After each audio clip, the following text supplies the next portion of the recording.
Go inside the Crimson Tide with your hosts Rodney Orr and Gary Harris, keeping you informed on everything Alabama. Tider Insider TV, brought to you by Tuscaloosa Tourism and Sports. And to Tider Insider TV, brought to you by Tuscaloosa Tourism and Sports. I'm Gary Harris. I got my main man, my partner Rodney Orr from TiderInsider.com here, and we just don't have much to talk about tonight, do we, Rod? I mean, pick a subject in Alabama sports. We got it all for you. Beginning with Alabama basketball, the Crimson Tide is preparing for what the program hopes is its deepest postseason run ever in the NCAA tournament. Tide reached the Elite Eight back in 2004. That's the only time they made it to that level. They haven't ever made it to the Final Four. And this could be the year, Rod. Alabama, the #1 overall seed in the tournament, advanced to the Sweet 16 with 20-plus point victories over Texas A&M, Corpus Christi, and Maryland. Alabama was obviously better than both those teams, but they beat them like they were better. That's what you want to do. Crimson Tide didn't play great in either game, didn't shoot it terrific in either game, but pulled away against Maryland late to win at 73-51.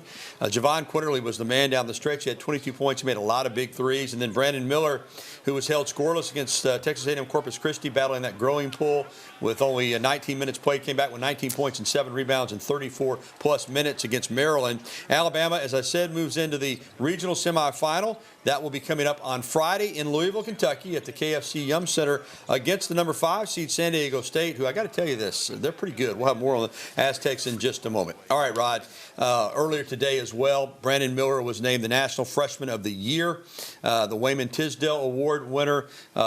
He is a great player. He was not 100% in Birmingham. Now, they played Saturday night. They don't play again until Friday at 5:30 Central Time. So you would think with the outstanding treatment that Alabama provides him, I don't know if he'll be 100%, but you figure he'll be much better off than he was in those 2 games in Birmingham. Yeah, I think so. And, again, you look at who would have thought, number one, that he wouldn't have scored in the game. But the way they obviously handled Texas A&M Corpus Christi with relative ease. Again, Gary, I think the impressive thing about this team, we've talked about it all year long, different guys step up. Quinterly was big against Maryland. This team finds guys. It's Bediako's a force inside. Clowney's come around. Sears is finding his shot a little bit. Everybody's contributing. That's what you like to see at this time of the year. When you look at Alabama, and just in the last 3 years with Nate Oates. 2 years ago, won the SEC regular season, won the tournament, went to the Sweet 16 as a #2 seed. This year, won the SEC regular season, won the tournament, #1 overall seed. I mean, Sweet 16 is great, but Oates wants more. The players want more. The fans want more. I'm not going to say Final Four a bust because that's not the case. I mean, this has still been a great year regardless of what happens. But I do think there is pressure, whether it's from the outside or just perceived, for this team to get to Houston. The sights are higher. I mean, you win 31 games, Gary. You go through the SEC as they did. They dominated a lot of the teams. And look, these are NCAA tournament teams that they dominated in the SEC. I think, obviously, expectations have grown. This team, I think, certainly, you listen to the national people, they think Alabama might be the favorite to win the whole thing. So, of course, naturally, I think the expectations are growing. Yeah, and Friday can't get here soon enough because it is going to be a big game Friday. And if the Tide wins that one, of course, even bigger on Sunday against either Creighton or Princeton for the right to go to the Final Four. Well, now it's time for Coach Talk. And with the Crimson Tide rolling to Louisville, they look ahead to Friday's Sweet 16 matchup. And the last time a Nate Oates coach team was in the round of 16, they lost a heartbreaker in overtime to 11th-ranked UCLA, or 11th-seeded UCLA, which went on to the Final Four, though, that year. And now with the matchup set with the 5th-ranked Aztecs, 5th-seeded Aztecs, I should say, Coach Oates says this team needs the leadership to step up and answer the challenge. We've got more in us, I think. So San Diego State's a great team. We're going to have to prepare really well to play for them. We're going to have to get some better production out of some of our other guys. And I think the leadership that Quinterly, Gurley, even some of our freshmen been giving us is great. But Quinterly's the one that's been there, was that close and missed, So we're going to get our guys focused and prepped, and we're going to do a good job in these next 5 days leading into this game. First half. All right, Rod, let's get to this game. Yeah, I was in the locker room after the game on Saturday night against Maryland, and Jaden Bradley, I said, Jaden, some people said that this bracket has opened up for you with Baylor being beaten and with Kansas being beaten. And, he didn't see it that way. He said, you know what, if you're playing right now, you're good. And I agree with him. These are the 16 teams that are playing the best, regardless of your seeding. San Diego State is one of the most experienced teams in the country. I mean, they're an old team. They're one of the most physical teams in the country. They're not a great shooting team, but they do have the reigning Mountain West Player of the Year in Nathan Mensah. And, Rodney, don't be surprised if you see this team try to play Alabama a lot like Tennessee did. Yeah, a lot of defense. Just really, really try to get in their faces, body them up, and get a little physical with them. Yeah, I don't think there's any question about it. That's their forte, playing defense. Really strong defensive team. They shot the ball pretty well in this last game, Gary. And, like you said, I mean, you hit the nail on the head, Gary. It really doesn't matter. You talk about San Diego State not being ranked coming into the tournament, being what, 5th seed? Is that what they are? Yeah. Yeah. But it really doesn't matter because of how well they're playing right now. That's right. They earned their right to the 16, just like Alabama did. All right, Rod, for Alabama to overcome that physicality, of course, obviously it helps if you shoot the ball well from the perimeter. When they're making threes, everything opens up. And I want to talk, though, a moment about Alabama's defense, because I think it's overlooked because of their ability to score and their ability to put up a lot of points and shoot. But Charles Bediako is a terrific rim protector. They're very aggressive on defense, very athletic. I mean, they held Maryland to 51 points. Yeah. 51 points for the entire game. Yeah, pretty impressive, very impressive. What about the play Brandon Miller had where he knocked the ball away? Spike on one end and comes three down on the and other. drains the three. I mean, again, you talked about Bediako, his development inside, Gary, really amazing. And, he finishes when he gets the ball inside. He really finishes well. Again, so much of a team effort. A lot of these guys, Pringle's coming around. Everybody's contributing. So I think that's really what's making this team. And you heard Nate Oates say he thinks even more guys, or the guys who have started to contribute, can contribute even more. So I think this team really, as you start to move into this stretch run, maybe they haven't hit their peak yet. So, Rob, what do you think? San Diego State, and then, as I said, on Sunday, you get the winner of Princeton and Creighton. Again, not two of the top seeds, but teams playing very well. If you win Friday night, you're in the Elite Eight for only the second team. Is this Alabama team going to get to Houston? I think so. I really do. Because, look, the way I see this team is, Gary, they've overcome a lot of adversity throughout the season. They're a young team. They developed a tremendous amount of chemistry early. They won some big games. Look, I'm telling you, when a young team wins big games like that, it's dangerous because they can lose focus. Nate Oates has done a tremendous job keeping the focus. Then they've had the off-court issues that They stayed together. They played extremely well. They got into the SEC tournament when people thought they weren't playing really, really well, and they turned it up a notch. They dominated that. They've dominated the first two games when, as you said, they maybe haven't played their best basketball. I think that they will make it to the Final Four. After that, I mean, look, you're going to have some really good teams there. We'll wait till they get there. That's right. Just get there. Alabama is in Louisville. I'll remind you the WVOA 23 sports and news team will be there as well all weekend long, beginning on Thursday. All right, the Alabama women were also in the NCAA tournament for the second time in the last 3 years. And disappointing finish. Rodney, they jumped out on Baylor up in Storrs, Connecticut, 22-4 after the first quarter. I mean, 22-4. This was a team that lost its final 3 regular season games, lost in the first round of their first game in the SEC tournament, and the second round game against the 14th seed, the last place team, Kentucky. But looked like they were going to bounce back and beat Baylor and have a chance to play UConn. Didn't happen. Down the stretch, they didn't make the plays, and Baylor did. Listen, I'm happy they won 20 games in the regular season for the first time since the late 90s.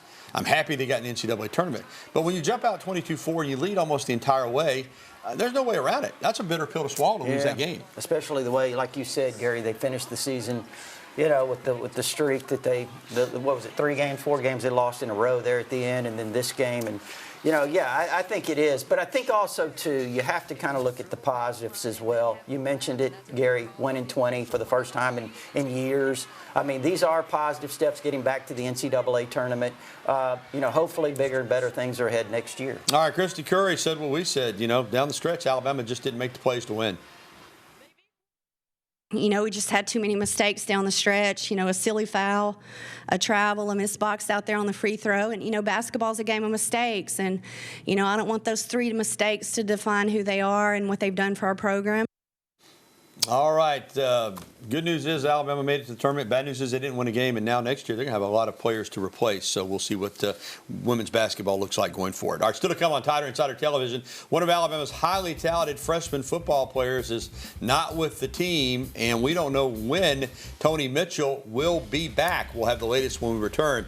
And Monday was the first day of spring drills, so that must mean it's time for Nick Saban media session. We'll discuss what the Tide looked like on day one, and we'll hear from the coach next on TITV. And we'll be getting your phone calls, emails, and tweets. As always, the phone number 205-348-WVUA. That's 348-9882. Or you can email us at the address on your screen. We'll be right back with the only show that takes you inside the Crimson Tide, Tider Insider TV. We'll return right after this. Tony Mitchell has been suspended from the team and all team activities until we gather more information about the situation and what his legal circumstance is. There's no such thing in being at the wrong place at the wrong time. You got to be responsible for who you're with, who you're around, and what you do, who you associate yourself with, and the situations that you put yourself in. Welcome back to TITV, brought to you by Tuscaloosa Tourism and Sports. With Rodney Orr, I'm Gary Harris. And Rodney, I want to ask you, how disappointing is it that the highly talented freshman defensive back from Thompson High School, Powerhouse High School in Alabaster, Tony Mitchell, and he is really good now. I watched him for 3 years in high school. But as you heard Coach Saban say, suspended. He was arrested last week in Florida, faces a charge on marijuana possession with the intent to sell and or deliver. He's enrolled, ready to go, and can't even make it to the first practice. I mean, I think he's fortunate that he's only been suspended at this point. Yeah. Yeah, it's really disappointing. Like you said, Gary, I think when you look at the secondary, there's a lot of opportunity there. And I think for a young player, and again, I understand this is an off-the-field issue, but, you know, you have these opportunities in front of you. Like Nick Saban said, look, this is kind of Nick Saban's message every time you have an issue. And that is that you've got to make the good, proper choices and decisions. That's the thing they hammer home. And it's unfortunate for Tony because, like you said, he is an outstanding young player and he's made a really bad mistake. Before we get to video from yesterday's first practice, also Coach Saban's comment about there is no wrong place at wrong time has gone viral, as they say, because Nate Oates said not too long ago about Brandon Miller, he was in the wrong place at the wrong time. I think Coach Saban was thinking of his football team. I don't think basketball was even in his mind. That's my opinion. But a lot of the national pundit, Monday morning analysts, or morning show analysts are saying that that was a shot at basketball and Nate Oates. What do you think? Well, one of the players was arrested and the other one wasn't. Right. Two different issues. I don't think Nick Saban, again, was certainly not saying anything to embarrass Nate Oates. I think, again, he's sending the same message that he always sends to his team. And this is what he said. Yeah. There's freedom of choice, but not freedom of consequences necessarily. Right. All right, let's get to the practice field yesterday. Alabama out there for the first time. Of course, new coordinators to 30-year-old Tommy Rees from Notre Dame on offense. There's Kevin Steele. I guess we call him the new old coordinator because this is his third stint in Tuscaloosa. Dallas Turner and Deontay Lawson, two really good defensive players for Alabama, both likely out for the entire spring after off-season surgery. Tight end is a position that they're looking for some help. Robbie Oots is banged up. He'll be limited. Defensive lineman John Marion Lothan from Pickens County, limited. Justin Aboybe trying to come back is limited. Roydell Williams and Devontae Smith are out right now, but should return some point in the spring, Saturday, April 22nd. Just some of your impressions. You know what? Listen, this is a really talented young team, Gary. I think we've talked about the quarterback position. We've talked about some exciting wide receivers that they have, the young receivers, an offensive line with a lot of young talent to develop defensively. Got a lot of holes in that secondary. And I say holes, you've just lost a lot of experience. Jordan Battle, DeMarco Helms, Eli Ricks, Brian Branch, all those guys departing for the NFL. You've got a lot of really promising young players. There you see Antonio Kite, number 12, a young player from Anniston. But, you know, Gary, listen, the way they've recruited, it's time for these guys that have their opportunities now to kind of step up. One thought on the quarterbacks. You got two guys that are, I guess, veterans. they're still young, but Milroe and Simpson are returnees. Holstein and Lonergan are brand new, true freshmen enrolled early. There is a quarterback competition on. A lot of work to do before it's decided, but do you have an early inkling, just a gut feeling on who might wind up being the starting quarterback? You know, listen, I think it's the same thing. If you want to start with the two quote-unquote older guys, there you see Milroe. Again, it's consistency and developing as a passer. We know he's an incredible athlete.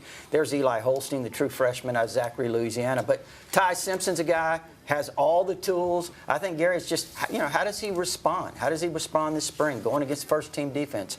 There you see Ty right there. But so those questions, again, won't be answered until later on. Yeah, 14 more practices, one of them being the 8A game to go. We're just underway with spring ball. Let's talk some gymnastics. Coming off a second-place finish at the SEC Championships on Saturday night in Duluth, Georgia. The number 8 Alabama gymnastics team will travel to Norman, Oklahoma for the 2023 NCAA Regional Championships. Alabama is the number 2 seed in the regional. Oklahoma is the top seed.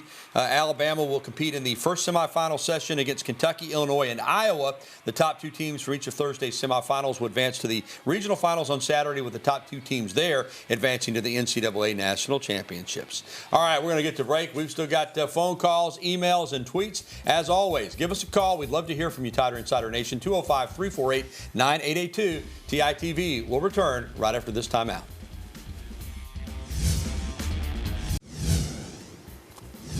A real pro, Dante Hightower, hanging it up after 9 seasons with the Patriots. 11 years. He sat out 2020 for COVID and sat out last year, but was a great player at Alabama, great player in the NFL.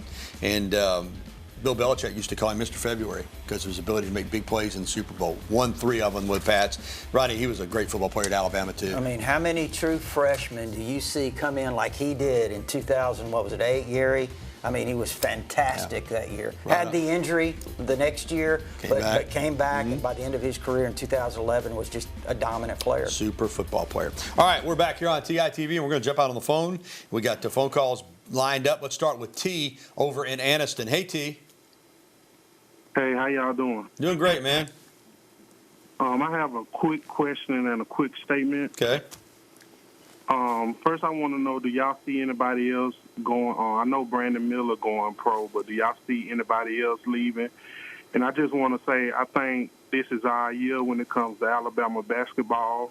This team reminds me of the UNLV, the Running Rebels of the late 80s and 90s. Mm-hmm. And I think we beat Gonzaga in the national championship and get some revenge. Roll Tide. I hear you, T. As far as Brandon Miller, I think it's pretty sure that he's going to. Noah Clowney's one to watch. I mean, he's 6'10", he can shoot the 3.